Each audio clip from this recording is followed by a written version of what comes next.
Welcome back. We have Brett Butcher joining us on the show today. He's with Interior Health. We're talking about a new hotline that's been set up. It's for elder abuse. Welcome to the show. Thank you. Yes, your specific title is you're the knowledge facilitator for vulnerable and incapable adults. That's correct. Yes, so very interesting that there's been a hotline set up for elder abuse. Maybe let's talk a little bit about how relevant is this, or how prevalent is elder abuse? Well, in BC, 16% of our population is now over 65, with the numbers being even higher in the interior, with 22% of our population over 65. So as our population grows, the concern becomes a larger concern. And so it's really important now more than ever that we have this number so that people have another option to seek support and assistance. What form does elder abuse take? There's many different forms. It could be physical abuse, it could be financial, it could be emotional, mental abuse, it could be verbal abuse. It could also be forms of self-neglect or neglect as well. And who is usually behind the abuse? Is it family? Because that's the first thing that leaps to mind for me. Yeah, sadly, although abuse could occur from anyone, the most common that we see is from people that the individual tends to know quite well, so such as family, friends, or caregivers. Okay, so how long has it been set up for?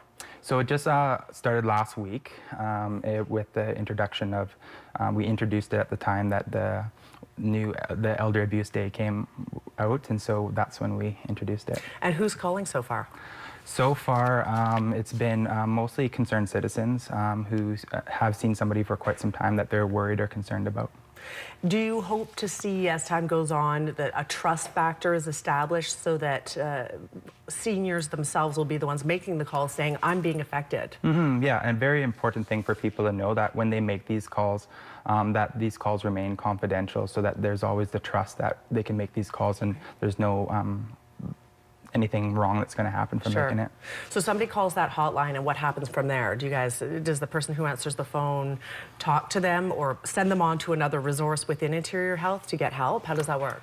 Yeah, so when they make the call, they'll be connected with one of our staff. They will get the information needed about what the concern is, and then we'll direct them to the person that's going to follow up and investigate the concern where the abuse is occurring, and that could be anywhere in the interior. Is elder abuse more common than people realize? I believe it is a growing concern, like I mentioned before, as our population ages, it is a growing concern. Okay, so how long will this be up and running for then?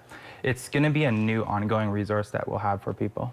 Okay, and who is taking the calls? Like, who are the people that seniors would be talking to? They'll be talking with staff that is trained to kind of assess out and ask the questions that are needed for us to get the information we need to respond accordingly. Okay, and of course we have that number up on the screen. It's an 844 number. I just think this is a great thing. Do we see other provinces doing the same, or are we modeling this after something? Yeah, each province now has a number similar, or within BC, each health authority has a number like that. Okay. Anything else that people should know about this?